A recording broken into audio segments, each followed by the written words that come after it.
Hello, welcome to the Last Supper of Outcasts.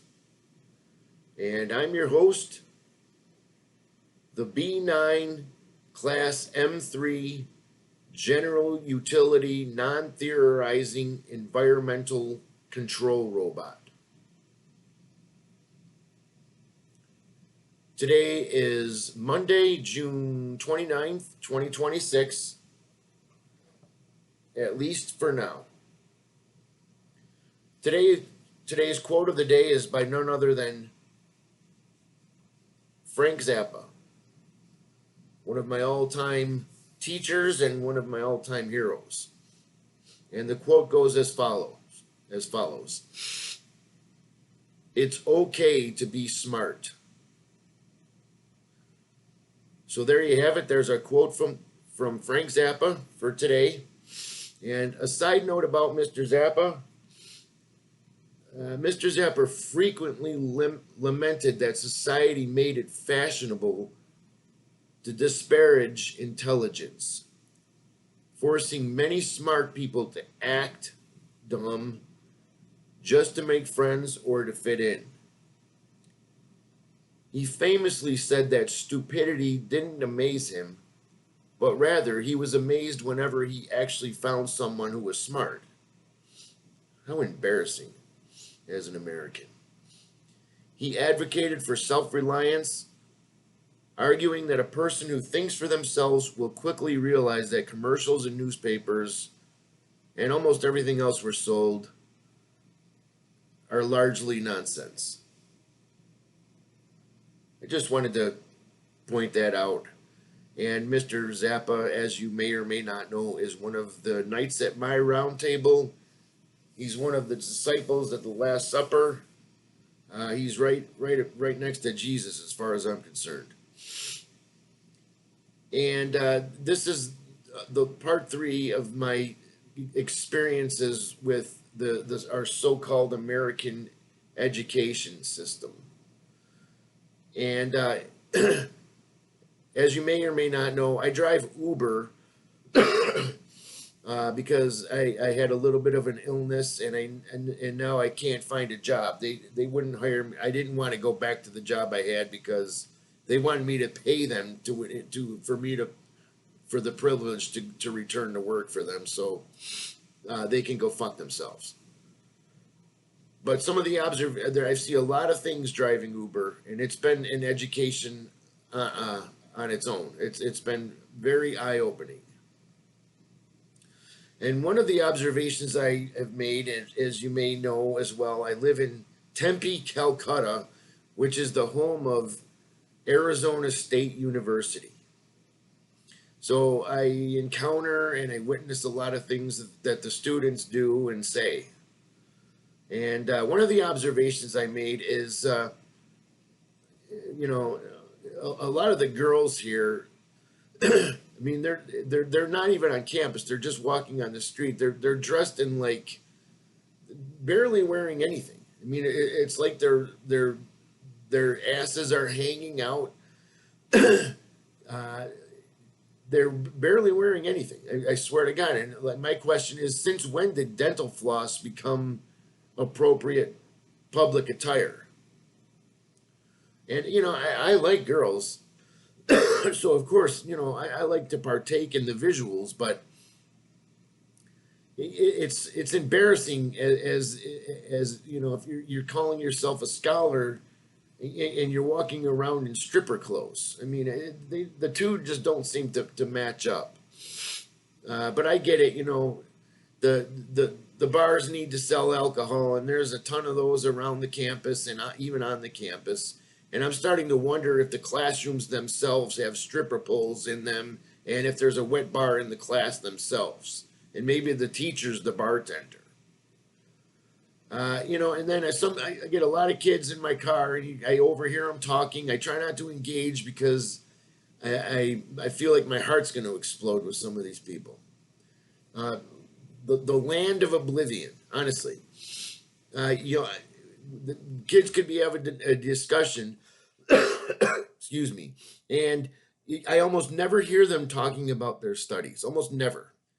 Maybe once in a while you'll get the intelligent, uh, people that are thoughtful, and they're usually from another country. They're not even American. Those are the ones I usually hear speaking about what their studies are. But instead, you get your typical, imbecile American in the car, and all they're discussing is how much they drank last night, how much they don't remember last night, and after their 14th beer, and how much they're going to drink tonight.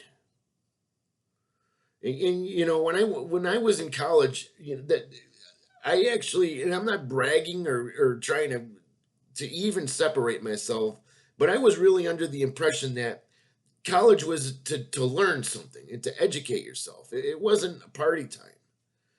And I actually quit drinking. I quit smoking pot because I wanted my mind to be clear. I didn't totally quit drinking, but I wasn't binging on alcohol like these kids seem to be doing nowadays. And then I remember one time I pulled up to a sorority party to pick up some of these prostitutes or students, I guess you could call them, and they're outside on the lawn dressed in like what looks like occultish clothing. I can't even explain it, and it's like they're having an orgy right on the front lawn. And then everybody's wondering why the neighbors are complaining. It's it's flabbergasting. I don't have any other word for it. Um, so I just wanted to point that out. Those are some of my recent experiences with some of the kids around here attending the great ASU. A joke. And so this is the final episode in my expose on my personal experience with the American education system. And to be clear, the main point of this series is to demonstrate that the education system was deliberately designed to fail us. There's no doubt in my mind about it. There's no question about it. It was designed to produce nothing but intelligent imbeciles and morons. And let's face it, if that's the reason that's done is because we are all much easier to control if we're just a bunch of idiots. Period. And that's the way this is going. And as we move forward in time and into the future, it's becoming more and more obvious. So, in other words, the education system itself is not failing. It's actually working exactly as it was designed to work, to keep you stupid, ignorant, and dumb enough to keep coughing up the dough to attend courses and subjects that will be obsolete by the time you graduate, if they're not already obsolete while you're still in school. You're being educated to be just smart enough to push the right buttons, and at the same time remaining too dumb to realize you're being played like a fiddle. And you're soon to be replaced by a robot. And apparently nobody saw that coming either, even though AI has been around since 1950. Look up Alan Turing. It's all right there. That's the thing about all this. They know it was here. They have to tell you it's coming, and now everybody's acting like they didn't know it was coming. It's part of the magic trick, as I said in a previous video. It's called karmic retribution, and you can look that up too to see what I'm talking about. There's no doubt in my mind that this is what's going on. We're being played. We've been being played at least as long as I've been alive, and even well before that. So in part 2 of this series, I describe some of my experiences in a 2-year college while I studied music. And as I studied music, music being the only thing that was ever going to get me to set foot in the door of a school, especially after my miserable experience with my so-called high school education. And food for thought. Studying music is admirable. In ancient Greece, music was a required part of the curriculum, but I'm supposing that's what people actually really wanted to learn and exercise their brain. And exercising my brain was a big reason I went into music. I wasn't going in for anything other than to learn and to help my brain grow. That was it. That was a big mistake on my part, apparently. And and you got to think to yourself also, should the modern day college really be actively selling degrees in such things as music performance or acting or English literature as viable employable degree programs? That's a question. Questions remain. Questions always remain. And like I said, my entire problem was that I actually wanted to learn. That was me. The difference between apparently me and everyone else in this so-called garbage can of a civilization we've created. The offerings such as this they're useless degrees, and they're just another example of crimes that colleges are committing, and they're still committing them. You shouldn't be offering something as a marketable degree if there's actually that there's no job market for it. You shouldn't be doing that. To me, some of these schools should be put out of business or brought up on charges. And in light of all this, I still decided to pursue my education in music and finish my next 2 years excuse me for all the coughing, at the local, and finish up my last 2 years at the local public university. My thinking was that even though I knew this degree in music was going to be worthless, at least I'll still have a bachelor's degree, and that may still look good on my resume. They were shoving that down our throats pretty hard in the 90s. Now, currently, I think it's becoming apparent that we've been sold a bunch of bullshit. But deep down, I absolutely knew this degree was going to be worthless. But I wanted to, like I said, I wanted to exercise my brain, and music was my foothold into that world and into the college world. And, these days, what degree isn't worthless? Maybe an engineering degree, possibly a law degree. But now even those are in question due to the advent, and I say advent because this thing's been around since 1950. They're just pretending they didn't know it existed, and it just came around in the last 3 years. And I'll talk about that in a little bit. But the law degree, computer science degree, that's also questionable. A PhD, all of these subjects are now in question as in terms of the coming employment scenario due to the AI takeover. And it's going to take over, and it's by design. It's no accident. It just didn't suddenly pop up out of nowhere. Somebody didn't just shit it out of their ass. It's been in design and in the works, and they knew this was coming since 1950. And if you think the colleges didn't know it was coming, you really need to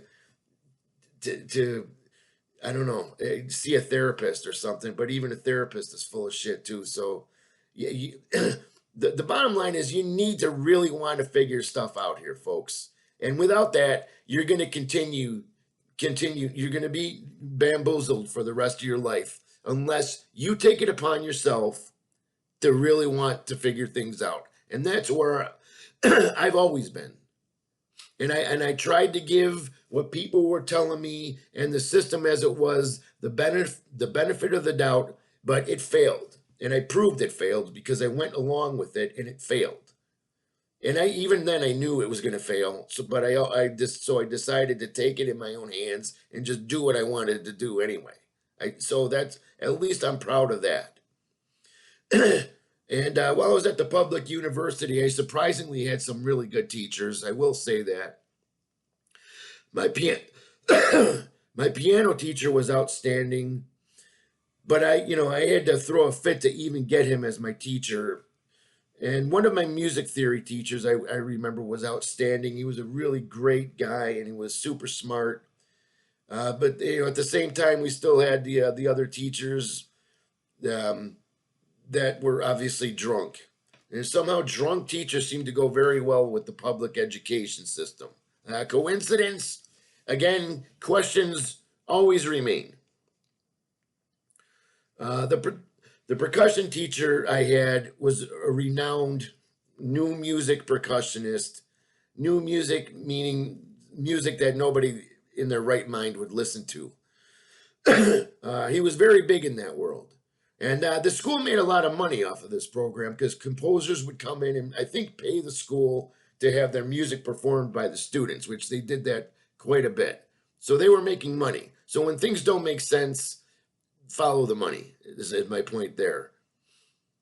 And you know, as a teacher, this guy was completely mediocre as a teacher, and as far as a player, he was totally mediocre as well. And there was nothing that I saw that dazzled me. But he did have his underling, and that's how I think they were funneling students into this program because his underling was a pretty prominent drum teacher in the area, drum percussion teacher in the area. So he would funnel all of his high school students into this program. This underling, he couldn't teach worth a shit, but and he was a lying piece of garbage. However, he could dazzle you. He had chops. He was very fast with his hands, and as a drummer, that's always impressive, to 17-year-olds or 18-year-olds, however old you are when you're attending college. He had really good hands, and he was a great sight reader. But in terms of musicality, there wasn't an ounce of that. By the way, he never conveyed his technique or his reading skills or how to do this to his students. He just told everybody how great he was, and people believed him because of the chops he had that didn't have any. They were they didn't make. They were just fast. There was no musicality there at all. And he told everybody he played for Hollywood films and this and that. He was a highly sought after studio musician. And he was in the band that played for the Grammys, and all of this was confirmed later to be bullshit. It was actually confirmed by one of my colleagues that was attending the same program, and when he was graduating from his recital, he called this teacher out, and it was a big to-do. My friend actually called my friend was promised some kind of job or something in New York City, and it fell through because the person that this teacher was telling him he was going to hook up with didn't even exist. And my friend called him out on my friend's graduating recital. Talk about a disappointment. And then there was the trip we took as a percussion ensemble with this idiot. And it was a composer that was probably paying the school in order to get the kids to perform his music for nothing.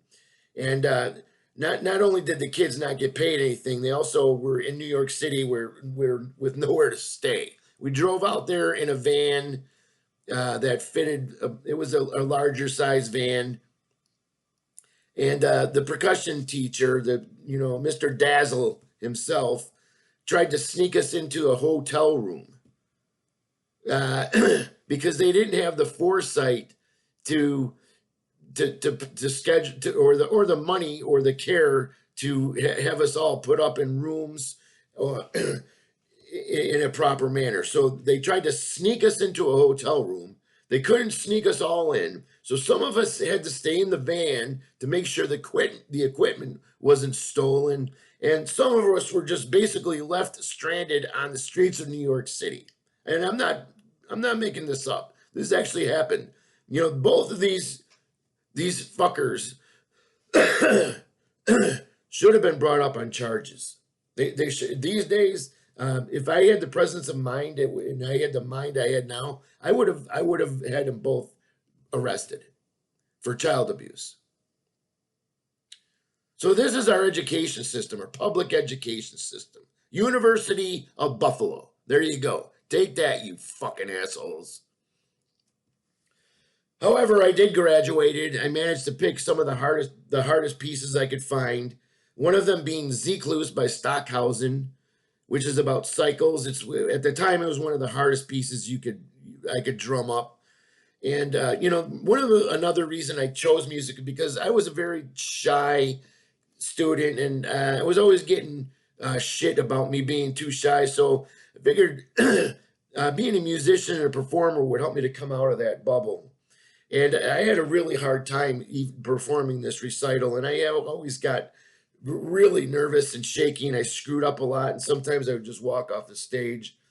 But I remember there was another, like a graduate student of the program, came into the dressing room before my recital, knowing that I had this history of, melting down on stage, and he gave me a 10-minute Tai Chi lesson. And I never performed so well in my life. And, in 10 minutes, this guy helped me more than any of the idiots that were my so-called teachers. Excuse me for 1 minute. I don't know what's going on with my throat. They're probably spraying something on us here. There's all sorts of chemtrails going on up there. So after I graduated, I had the great fortune of becoming a member of a local percussion ensemble that was doing good work. They had gigs. And Bob, man, if you're out there, I love you, brother. You are like a brother to me. And Bob was he was he was one of my teachers at a young age, and he was one of the good ones. So I not all of my teachers were bad, but the system itself was a piece of shit. But in this percussion ensemble, we did a lot of touring around upstate New York. We played a lot of young audience dates. We did some fairs. So I actually got a job in music, which I didn't see that coming. And I also continued to give drum lessons and percussion lessons. And at the same time, I got a job with my uncle got me a job at his friend's sign shop. And the sign shop was good for me because it tied my interest in with art. And so I was learning at the sign shop a whole nother skills. And, at the same time, while going through all this, I still had a practical side. I realized I still needed to make a fucking living. Yeah, so after a couple years, I decided to take some graphic design courses at the recommendation of my friend, the boss at the job. And so I did. And, the key point here is when I took the graphic design lessons, the internet age hadn't fully bloomed. There wasn't a computer in sight at the time. Everything we did in the graphic design course, and even at my graphics job, was using either a rapidograph filled with ink or plotters that were only you typing in the XY coordinates. There was no visual interface. Or we were using brushes dipped in ink or gouache or acrylic paint. Everything was done manual, in other words. There were no delete buttons anywhere. And that is valuable that I had that experience. But the thing is, I'll get into it. But I managed to take quite a few graphic design courses, color theory, graphic design, screen printing, and so on. And keep in mind, at this time, there was YouTube wasn't even... it was not even anywhere in sight. It came probably 10 or 20 years later.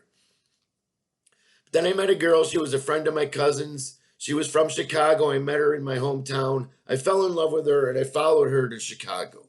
I couldn't resist. Chicago was a big city, and I was a musician and an artist and in love, and it seemed like a pretty good deal, and it seemed to fit. A big city seemed to fit the profile of a musician and an artist. So when I moved to Chicago, I started to look for work as a graphic designer or anything I could get in that arena, newspaper work, advertising work, sign shop work, you name it. And this is this is like months after I didn't finish the graphic design school, but this is months after I completed the courses, and then I moved pretty soon after I finished the graphic design courses. That key point, they didn't have a computer anywhere, or there was not even a mention of a computer. So as I'm looking in the classifieds in the city of Chicago There were tons of jobs in the graphic design, marketing area. However, all of them were looking for people with skills in something called Photoshop and Illustrator. And at that time, I had never even heard a peep or a mention of those software packages, even though I just got out of college. So you see where I'm going with this. So this leads me back to a failing education system. Why no mention of these programs? Why no mention of computers? Why no mention of Photoshop and Illustrator? To me, another failure of education and another lack of disclosure and selling something to the public that isn't a full picture or even a glimpse of the future that they know is there and is coming, and it was already there. So I had to buy I had to buy my own software, which was very expensive at the time. They didn't have subscriptions in the cloud or whatever the fuck you call it now, which is also another scam. I had to actually buy the $900 Illustrator CD and the $1,000 Photoshop CD and a Macintosh computer and teach myself these skills so I could actually get a fucking job. So I worked for a while, currently occurring with the so-called. I worked for a while in Chicago, and then we moved to Los Angeles because I was still a musician at heart, and I was an artist. So Los Angeles, it has a lot of musicians and a lot of artists, I guess you could call them.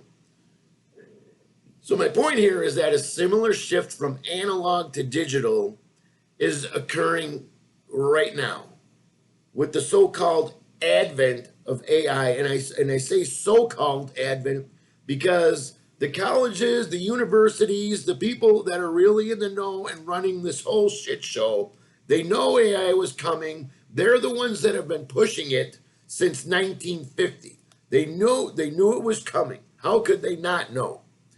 But the schools still chose to continue to sell the same old education they were offering instead of actually preparing students for the future, which they know is coming. So there's no mention of AI until like 2 years ago, because hey, the colleges and universities have bills to pay too, I guess. So the universities, in other words, knew AI was coming. They know it's coming. It's been around since 1950, and the very wealthy and the deceptive people that are really running this shit show are forcing it down all of our throats, whether we like it or not. And the universities pretending that they didn't see this coming is total bullshit. They did see it coming. They're just money grubbers, just like anything else in this fucking world. So the colleges acting as AI is such a surprise, and to them it only came out in the last 2 years or so, is total bullshit. And like I said, it's been around since 1950. Look up Alan Turing and all, and you'll get a little bit of a history on AI. It's been around a long time.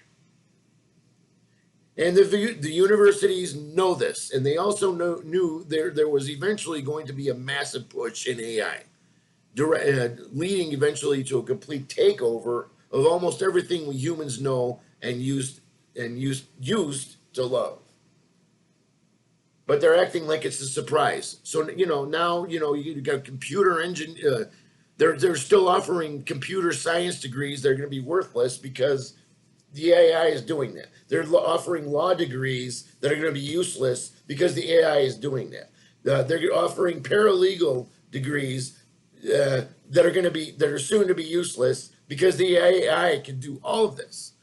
And my question is, doesn't 8 billion plumbers sound like too many? So that's about it. I'm sorry for the rant, and I'm sorry my voice is so rough. I'm not sure what's going on with that. But in conclusion, the fact that I graduated at the cusp of the computer age and the internet age, to me, is no excuse for the school not teaching these skills when they know that it's there. There is no way the schools didn't know that computer skills were where everything was going at the time I graduated in like 1992. But they still decided to teach the old-fashioned way, with no mention of a computer anywhere. There wasn't a computer in sight when I was in college. And I suppose the reasoning is that they need to make money in the meantime, in the hopes of suckers like me will continue to buy into their bullshit educational system, where anything you're studying right now is going to be obsolete by the time you graduate. So there is no way these so-called institutions didn't know that computers were the future of virtually everything. And I guess my mistake was I genuinely wanted to learn. And that was a big mistake, folks. If you genuinely want to learn, and you genuinely want to figure shit out, and you genuinely want to know how things work, stay as far away from a college as you possibly can. So there you have it. That's all I have to say for tonight. I'm sorry for the rant, but I'm actually really not sorry. And I hope you got something out of the video. I hope it made you think. And that's the whole point of this, my channel, is to get you to think for yourself, not to let somebody else push your thinking on you so they can steal your wallet at the same time. But again, thank you for watching. I hope you have a great night. Please like, subscribe to the channel, and I'll talk to you soon. Thanks for watching, and I hope you have a great night.